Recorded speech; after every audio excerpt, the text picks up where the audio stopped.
জানতে পারলাম আমি আজকে জানতে পারলাম শহরে এসে।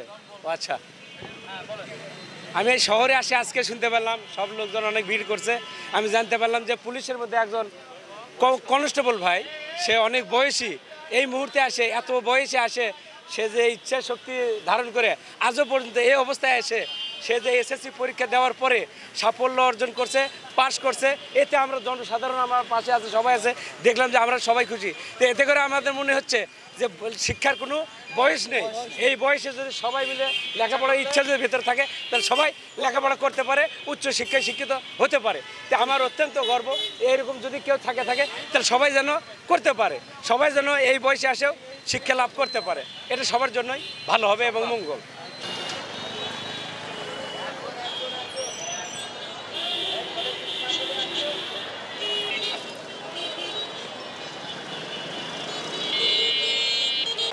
অনেক ভালো ছিল, কিন্তু ভাই যে এসএসসি পরীক্ষা দিছে এটা আমরা জানতাম না, কিন্তু এসএসসি পাস করার পরে ভাইরাল হওয়ার পরে আমরা জানতে পারলাম যে সে এসএসসি পরীক্ষা দিছিল।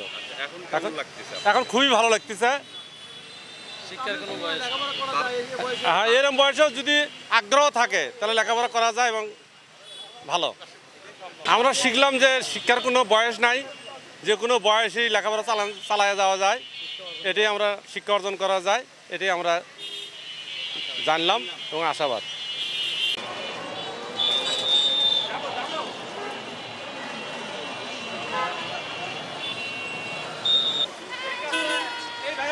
আপনাকে ধন্যবাদ।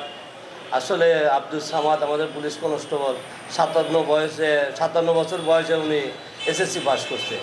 এই হাড়ভাঙা পরিশ্রম, কঠোর পরিশ্রম, রোদ বৃষ্টি এটা উপেক্ষা করে উনি যে অদম্য ইচ্ছা ওনাকে দমায় রাখতে পারে নাই, এটা কিন্তু আবারও প্রমাণ করে দিল যে 57 বছর বয়সে উনি ওই এসএসসি পাস করছে। ওনার ইচ্ছা শক্তি থাকতে পারে, সবই সম্ভব, এটা উনি আবার প্রমাণ করে দিল। আমিও মনে করি শিক্ষার কোনো বয়স নাই। দোলনা থেকে কবর পর্যন্ত জ্ঞান অর্জন বা শিক্ষা যে কেউ করতে পারে বা করা উচিত। তো সেই দিক থেকে আমি কনস্টেবল সামাদকে সাধুবাদ জানাই যে সে দীর্ঘদিন চাকরি করেছে, বিভিন্ন ব্যস্ততার ভিতরে তার সময় কেটেছে, তারপরেও সে শেষ জীবনে এসে তার 57 বছর বয়সে সে তার স্বপ্নটাকে পূরণ করতে গিয়ে সে এসএসসি পাশ করেছে। এ কারণে তাকে সাধুবাদ জানাই এবং আমি মনে করি যে এটা একটা অনুপ্রেরণা, সবার জন্য অনুপ্রেরণা, এটা যে শিক্ষার কোনো বয়স নাই, এটা সবার জন্য উৎসাহ ব্যঞ্জক এবং অনুপ্রেরণাদায়ক আমাদের এই উদ্যোগটা, এই কাজটা। আমি ওনার জন্য শুভকামনা করি, সবসময় ওনার সবার প্রতি শুভকামনা থাকে। তবে ওনাকে আমি পার্সোনালি জিজ্ঞাসা করে জেনেছি যে ওনার ইচ্ছা হলো যে অবসরে গিয়েও সে কিছু একটা করবে। এবং এসএসসি পাস করার উদ্দেশ্য হলো, আমি চিন্তা করছি বয়স তো কোনো বাধা নাই, আমাকে লেখাপড়া চালাতে হবে, আমি তাহলে পরে অবসর যাওয়ার পরে কি করব। তা আমার এইতে কি চিন্তা আসে যে আমি নবম শ্রেণীতে ভর্তি হব, এবং আমি নবম শ্রেণীতে ভর্তি হওয়ার পরেই পাস করার পরে যেখানে যে হোমিওপ্যাথি কলেজ বা যে কোনো ডিপ্লোমা করতে হলে এসএসসি পাস ছাড়া সেখানে হওয়া যায় না। বিধায় আমি সিদ্ধান্ত নিই যে আমি এসএসসি পরীক্ষায় অংশগ্রহণ করার পরে আমি ডিপ্লোমা পাস করব। যে আমি যে চিন্তাভাবনা করছি যে অবসর যাওয়ার পরে অনেকে বার্ধক্যজনিত কারণের জন্য মৃত্যুবরণ করে, যার জন্য আমি চিন্তাভাবনা করি যে আমি যদি একজন হোমিও ডিপ্লোমা শেষ করতে পারি তাহলে আমি হয়তো 10 জন বা দুঃখী মানুষদের জন্য বা দরিদ্র মানুষের জন্য আমি উপকার করতে পারবো, এই আমার মাথায় বুদ্ধি আসে। বিধায় আমি এই লেখাপড়া চিন্তা করছি আমি চালিয়ে যাব। আমার চাকরি আছে আর 2 বছর 10 মাস। আমার বয়স 57 বছর, চাকরির বয়স 37 বছর। চাকরি জীবনে জয়েন করছি চট্টগ্রাম মেট্রোপলিটন পুলিশে 10/10/1987 সালে। একটা চিন্তা ভাবনা ছিল, আমি আল্লাহর কাছে সবসময় প্রার্থনা করছি, আল্লাহ আমার জন্য এই বয়সে মান সম্মানের যুগটা থাকে, এটা আল্লাহর কাছে আমি সবসময় চাইছি। হ্যাঁ, এবং আল্লাহ পাক এটা আমাকে পূরণ করা ইনশাল্লাহ, সেটা আমার আশা পূরণ হয়েছে।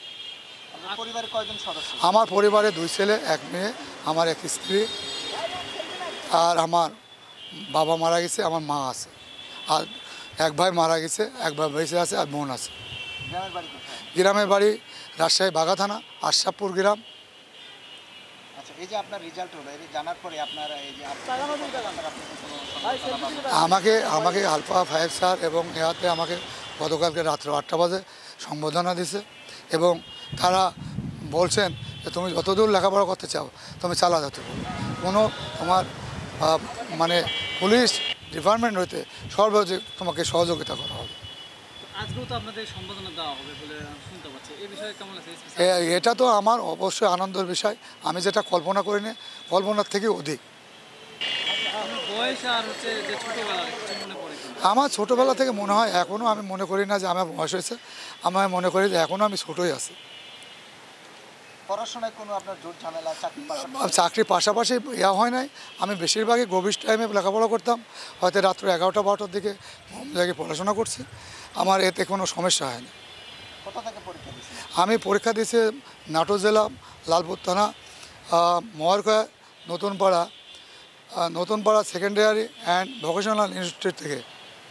শুনলাম যে ঈশ্বরদী না কোথা থেকে? না, ঈশ্বরদীতে আমার বাসা ছিল, ঈশ্বরদী আমি ট্রাফিকে তখন চাকরি ছিল আর কি। আচ্ছা, আপনার আমার বাধা সম্মুখীনে আমি ডিপার্টমেন্ট থেকে পুলিশ সুপার মহোদয়ের অনুমতি ক্রমে আমি মানে শিক্ষা প্রতিষ্ঠানে ভর্তি হই।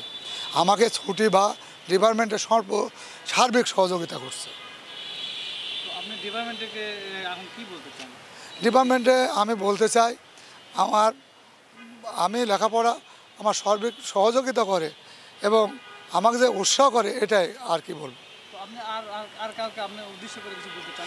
না, আমি কারো উদ্দেশ্য করে বলতে চাই না। আপনি যে আপনার পরিবার বা আপনার তারপরে আপনার যে অর্জনটা, এটাকে তাদেরকে আমার স্ত্রী এবং ছেলে মেয়ে তাদেরকে বলতে চাই যে আমাকে আগে যেভাবে ইয়া করছে, ভবিষ্যতে এই ধরনের আমাকে হলো মানে উৎসাহ দেবে, এই কামনা করি। আপনি লেখাপড়ার বিষয়ে আর কাউকে কোনো অনুপ্রেরণা বা কিছু বলবেন কিনা?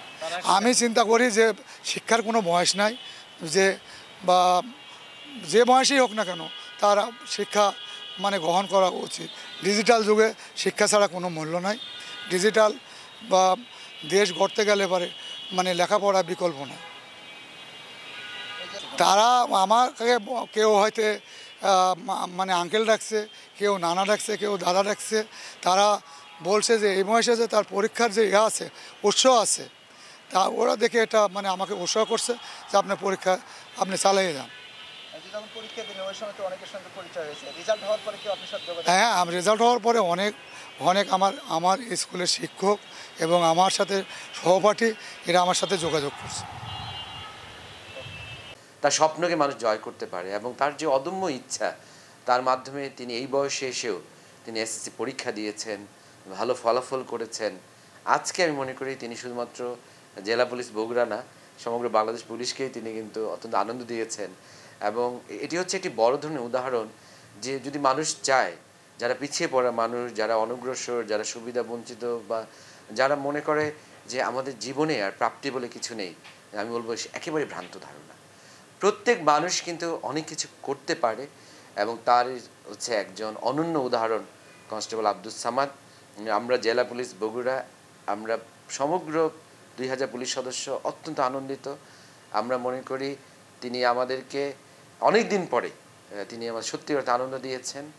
তাকে আমরা ইতিমধ্যে আমরা বিভিন্নভাবে অভিনন্দন জানিয়েছি জেলা পুলিশের পক্ষ থেকে। আমাদের সকল সহকর্মী অত্যন্ত আনন্দিত এবং আমরা দেখেছি বিশেষ করে গণমাধ্যমে এটি প্রচার হওয়ার পর থেকে সম্মানিত জনগণ অত্যন্ত সানন্দে কিন্তু বিষয়টিকে তারা বরণ করেছেন এবং একজন 57 বছর বয়সী মানুষ তার অধ্যবসায়কে তারা শ্রদ্ধা জানিয়েছেন। তার এই বয়সেও যে হার না মানার যে মানসিকতা, এটাকে কিন্তু সবাই সমর্থন জানিয়েছেন এবং সবাই কিন্তু বলেছেন যে চাইলে মানুষ অনেক কিছু করতে পারে। সত্যিকার অর্থে আব্দুস সামাদ করে দেখিয়েছেন। তিনি হতে পারে ট্রাফিক কনস্টেবল, কিন্তু চাইলেও কিন্তু তিনি অনেক কিছু করেছেন, মানুষও কিন্তু অনেক কিছু করতে পারে। এটি তিনি একটি অনন্য বার্তা দিয়েছেন বলে আমি মনে করি।